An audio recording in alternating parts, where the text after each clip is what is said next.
복음과 하나님의 계획 2부 성경신학 어떻게 해야 하는가 6장 성경은 하나님의 말씀이며 동시에 인간의 말씀이다. 먼저 간추린 내용입니다. 하나님께서는 신적인 동시에 인간적인 언어를 통해서 말씀하십니다. 계시의 이러한 성격을 하나님의 말씀이신 예수 그리스도에게서 보게 되는데 실로 예수님은 하나님이신 동시에 인간이십니다. 따라서 그리스도의 인성은 낮게 취급하면서 신성만을 존귀하게 여겨서도 안 되고 이와 반대로 신성을 무시함으로써 인성을 존귀하게 여겨서도 안 됩니다. 성경의 의미를 인간이 되신 하나님의 말씀에서 찾을 수 있다는 사실은 우리가 하나님의 말씀이며 동시에 인간의 말씀인 성경의 성격을 이해할 수 있게 도와줍니다. 하나님의 말씀은 인간이라는 매개체를 통해 인간 역사 가운데로 오셨으니 그는 곧 성육신하신 예수님이십니다. 이 몇 가지 해석 방법은 이러한 사실을 종종 간과하고 있습니다. 이 문자주의적 해석법이나 알레고리적 해석법이 그러한 해석에 속합니다. 문자주의적 해석은 계시를 단순히 역사의 해석자로 간주함으로써 계시를 역사보다 아래에 둡니다. 반면에 알레고리 해석에서는 역사를 단지 계시를 위한 무대 정도로 보고 결국에는 역사를 아예 제거해 버립니다. 그러나 성경은 모형론적인 구조를 포함하고 있으며 이런 구조에서는 역사가 하나님의 점진적 계시의 중심 요소가 됩니다. 하나님께서는 자신의 말씀으로 우리 가운데 일하십니다. 인간의 상태에 따른 그 계시의 영향력을 보자면요. 타락 전 인간 상태에서는 자연 계시를 받아들입니다. 이 자연과 양심으로부터 하나님을 인식할 수 있다는 것이고요. 초자연 계시도 받아들입니다. 초자연적인 말씀을 통해 우리가 하나님을 알아간다는 것이죠. 하지만 타락 후 인간, 즉 죄로 오염된 인간 상태에서는요. 이 자연 계시를 억누릅니다. 자연과 양심 안에 있는 하나님의 진리를 억누르고요. 초자연 계시도 거부합니다. 하나님으로부터 오는 모든 초자연적인 말씀에 대항하는 것이죠. 하지만 인간의 타락 이후 하나님의 구원 역사가 시작되는데요. 인간을 죄로부터 구원하시는 하나님의 구원 계획에는 구원 역사 전 과정을 통해 새로운 초자연적 계시를 점진적으로 주시는 일이 포함되어 있습니다. 여기서 새로운 초자연적 계시라 함은 하나님의 영감으로 기록된 성경을 가리키고요. 또 점진적인 계시라 함은 예수 그리스도께서 오실 때야 비로소 그 충만한 의미가 드러난다는 것이죠.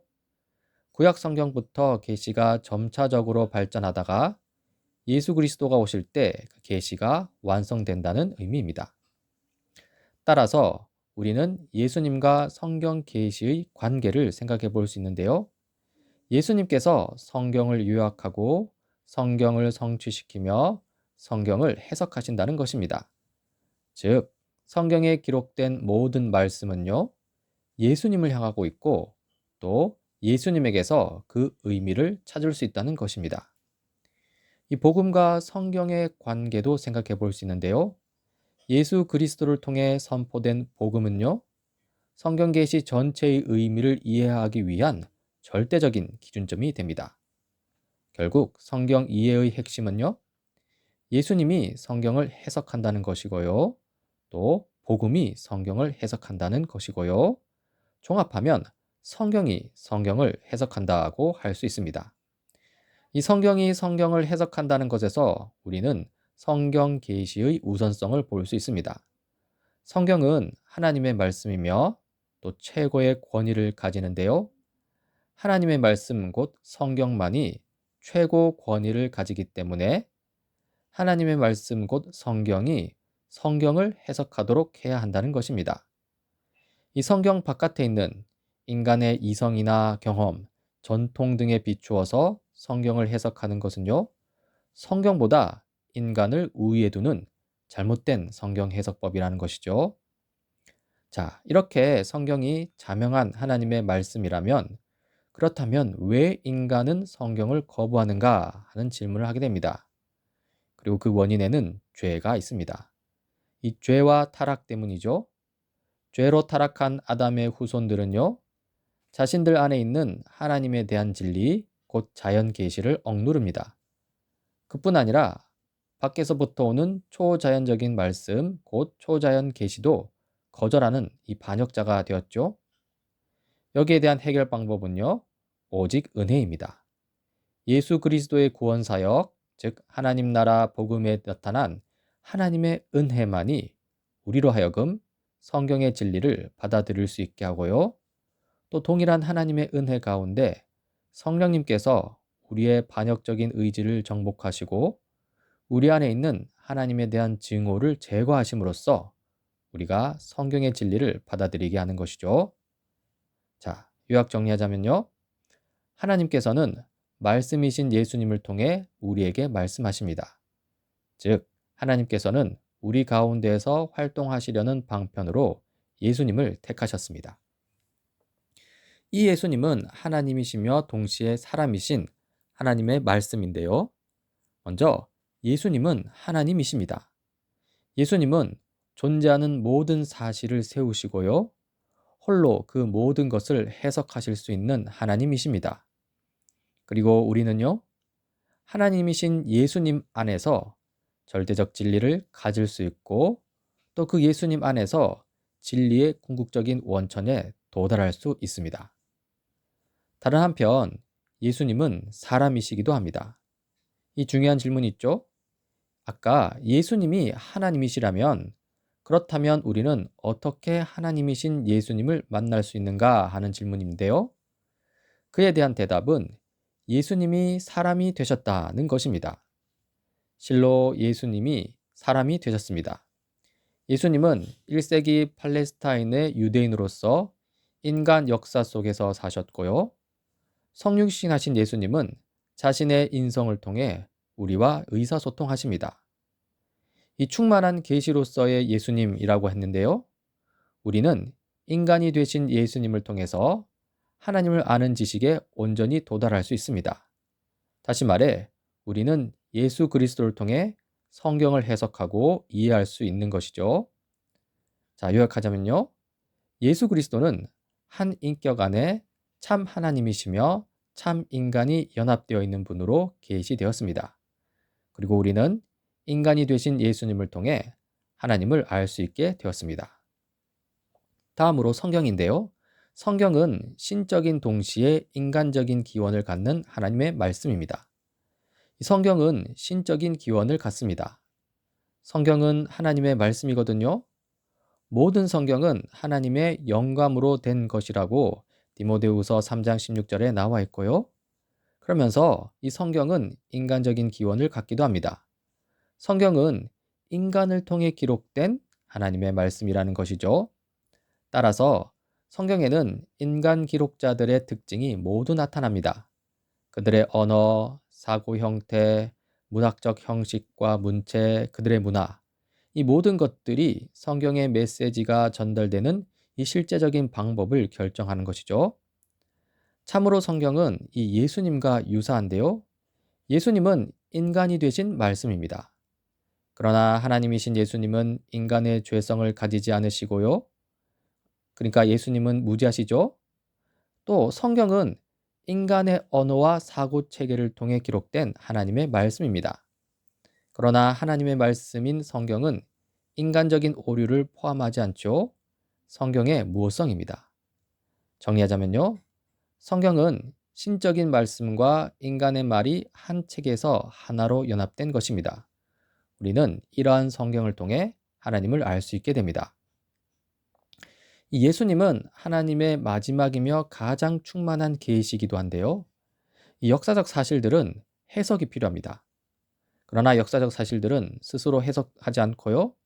역사적 사실들 그 자체는 아무런 해석을 우리에게 주지 않습니다. 그래서 이 역사적 사실들을 해석하기 위해 필요한 것이 바로 성경 계시입니다. 이 역사적 사실들의 궁극적인 의미는요. 이 예수님의 말씀, 곧 성경 계시를 통해 우리에게 알려진 만큼만 알 수 있습니다. 이 성경 계시는 완성을 향해 점진적으로 발전하는데요.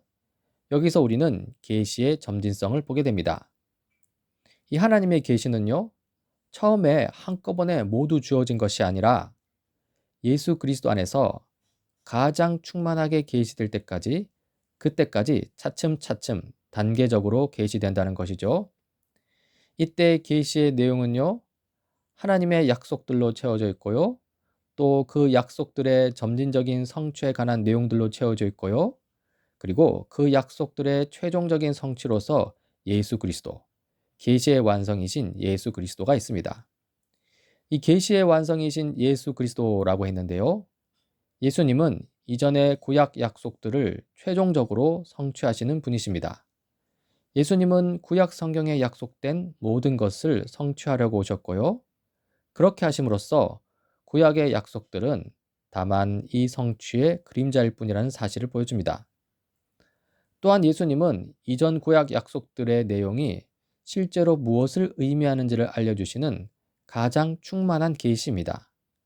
이 충만한 계시신 예수님을 통해서 우리는 구약 성경에 약속된 모든 것들의 의미를 올바르게 해석할 수 있다는 것이죠. 한번 그림을 볼까요?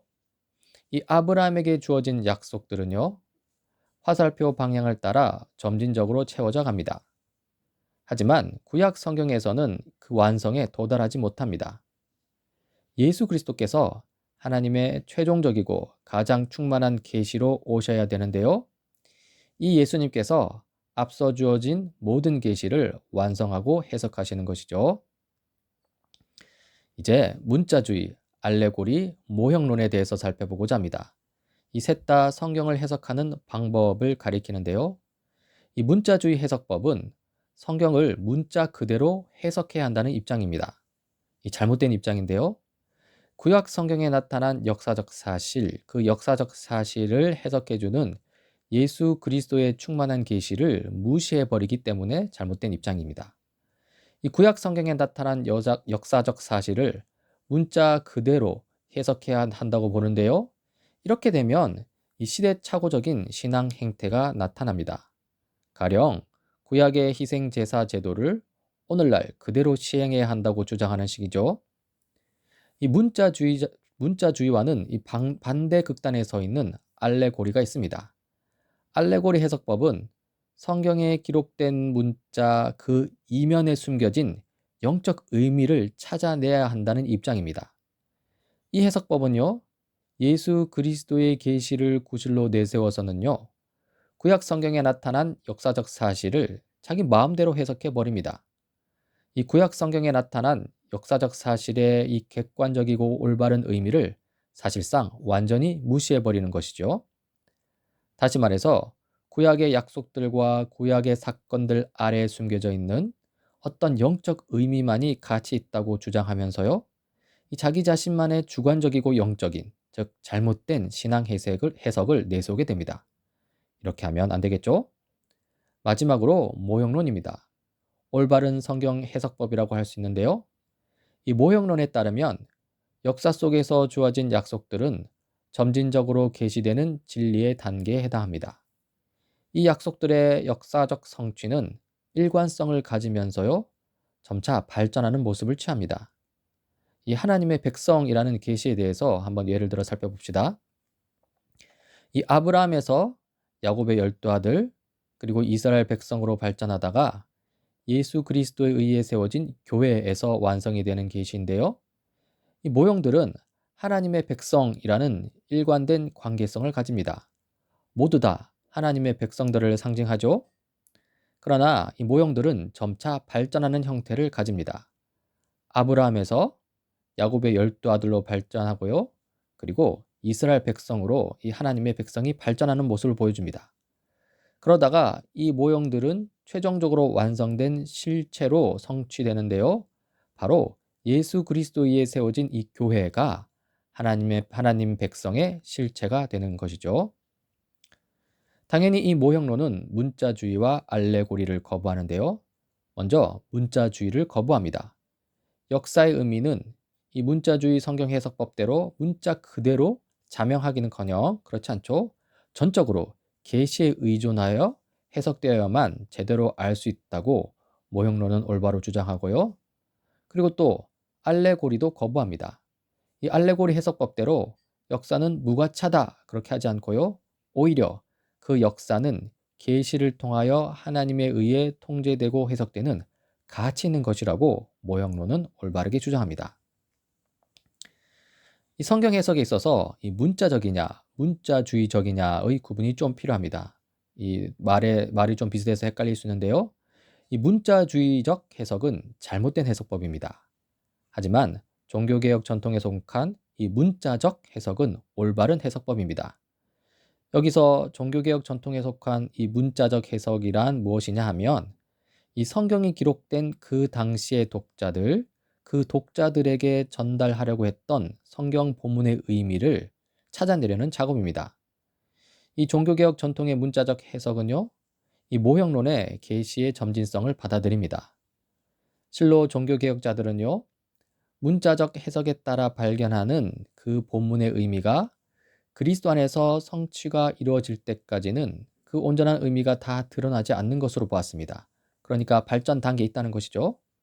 즉, 종교개혁자들은요, 구약 성경 수준에서 드러난 문자적 의미는 더욱 충만한 의미를 가진 장래의 한 사건, 예수 그리스도의 오심이시겠죠? 그 예수 사건을 가리키고 있다는 사실을 인정하였다는 것입니다.